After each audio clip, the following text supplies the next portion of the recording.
Here in the US, the Paris attackers touched off a ferocious debate about Syrian refugees. You may remember President Obama had pledged to accept at least 10,000 over the next year. But after news broke that one of the attackers may have posed as a refugee and entered Europe through Greece with a fake Syrian passport, many US officials had second thoughts.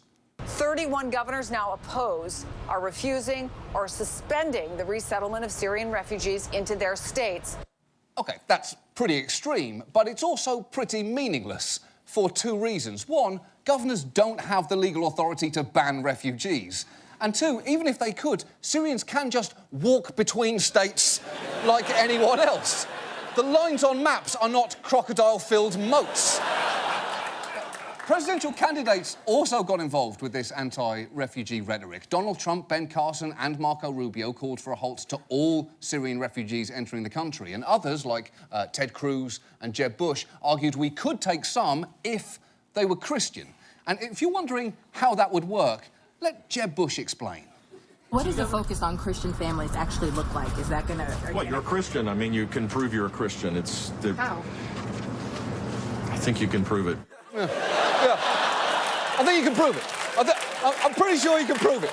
You see, I'll tell you how. You see, a Christian has ears that protrude out from their head, whereas non-Christians lack external ears altogether. You know what? Hold on, I'm thinking about seals and sea lions. I often get them confused. Forget everything I said about Christians and Muslims. I don't know what I'm talking about. And it was not just Republicans. The Democratic mayor of Roanoke, Virginia, David Bowers, was so terrified of Syrian refugees, he used the worst possible historical example to prove his point. Mayor David Bowers wrote, "I'm reminded that President Franklin D. Roosevelt felt compelled to sequester Japanese foreign nationals after the bombing of Pearl Harbor. It appears the threat of harm to America from ISIS now is just as real and serious as that from our enemies then." Wow.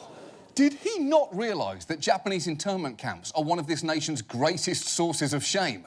It's one of the parts of FDR's legacy his family would most like you to forget. And bear in mind, this is a man whose own biopic featured a scene of him getting a handjob from his distant cousin.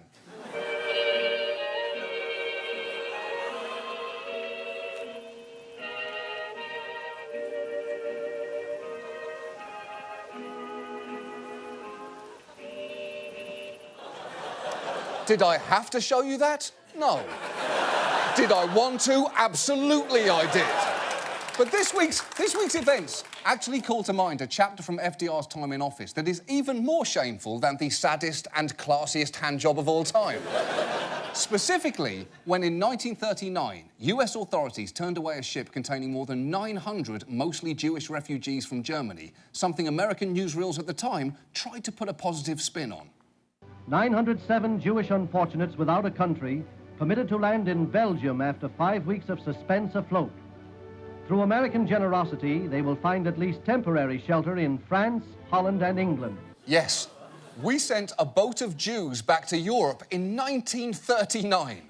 More than a quarter of them then died in the war. So this Thanksgiving, when your grandmother's complaining about your new piercing, saying your generation is terrible, simply reply, "OK, Nana, but at least we didn't send Jews back to Europe in 1939. Then break off a turkey leg, drop it like a microphone, and you've just won the dinner. Dinner over."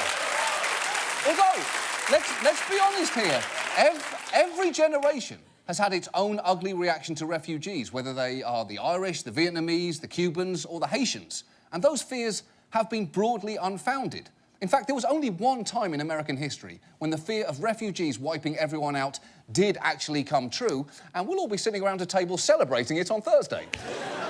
And look, it is absolutely fair. It's fair to be concerned about safety in the wake of these attacks, and it's fair to wonder who we're letting in and what sort of screening system is in place. Unfortunately, many of the people talking about it this week don't seem to have the first idea of what we're doing.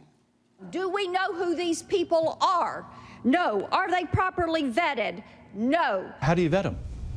There's no possible way to vet them. There's virtually no vetting because there are no databases in Syria. There are no government records. We don't know who these people are.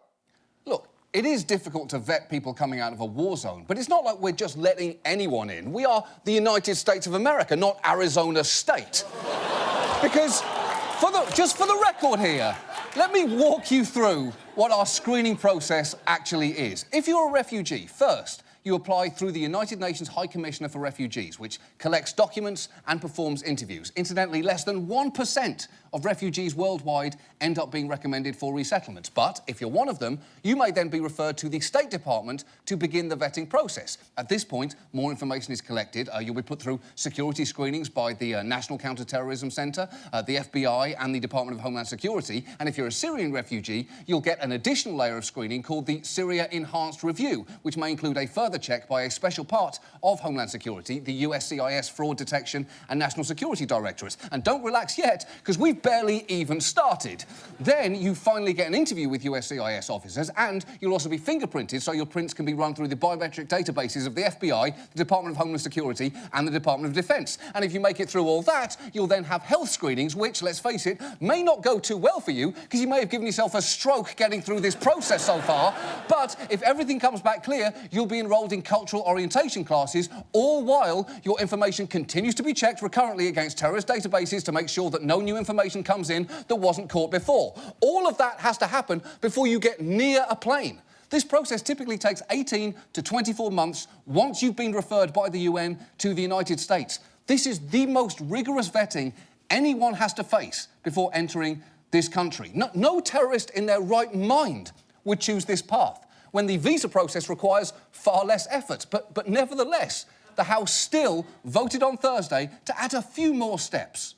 The House voted 289 to 137 for tougher screening procedures, requiring the FBI director to sign off on each and every refugee. He signs off? That is ridiculous. At this point, why don't we just include a pie-eating contest, a spelling bee, and an evening wear portion? But the really hard truth here is no one can promise that someone dangerous still might not slip through. And while that risk should not be denied, it also should not be wildly inflated. Let me ask this. If you bought a 5-pound bag of peanuts and you knew that in the 5-pound bag of peanuts there were about 10 peanuts that were deadly poisonous, would you feed them to your kids? The answer is no. Yeah. Of course it's no. For a start, you should give your kids an actual meal, not a handful of peanuts, because they're human children, not circus elephants. But second, we wanted to do the math on what he just said. So we bought 5 pounds of peanuts and we counted them. There were about 1,000 nuts in there. So if 10 of them are poisoned, Mike Huckabee is essentially suggesting that about 1 of every 100 refugees is a terrorist. But in reality, of the more than 784,000 refugees admitted to the US since 9/11, only 3 have been arrested for planning terrorist activities, none of which, by the way, resulted in attacks here. So the actual known ratio of arrested terror suspects to refugees is not 1 in 100, it's 1 in roughly 261,000. Peanuts themselves have killed far more people in the last decade than terrorist refugees. I'll go one step further. Men named Mike have killed more people than terrorist refugees, and I don't see us rounding all of them up. And that's kind of the point. Because as reasonable adults, we accept tiny amounts of risk baked into our everyday lives. We drive cars, despite knowing around 30,000 of us die in them each year. We go swimming, despite the fact 10 people a day die from drowning. 20 Americans every year are killed by cows. But no one is saying we should expel all cows from the country. We're happy just taking them out one at a time, thinking, well, we got them before they got us. This is what freedom tastes like. Any rational person knows you cannot completely eliminate risk. You can only manage it. And we do it with peanuts and cars and swimming and hamburgers and men named Mike, because we rightly think that they're worth the risk. And I would argue, for the tremendous good we could do and the low level of risk involved, refugees are worth it too. And you may disagree, but it is worth noting that as we devise new ways to close our doors this week, France, which had just suffered a terror attack and has far less ability to police its borders, did this. French President François Hollande says France will still welcome refugees into the country despite the Paris massacre. Speaking at a gathering of the nation's mayors, he said France will keep its commitment to take in 30,000 refugees over the next 2 years. Hollande added that France will remain a country of freedom. Yeah, because they think it's worth the risk. And it's frankly not ideal that Francois Hollande, a man who broke up with his partner of 30 years in order to shack up with a lover who looks exactly like her, just 10 years younger, only to quickly leave that lover for another lover who looks exactly like the second lover, just 10 years younger again. That man is currently functioning as an effective moral compass for our politicians.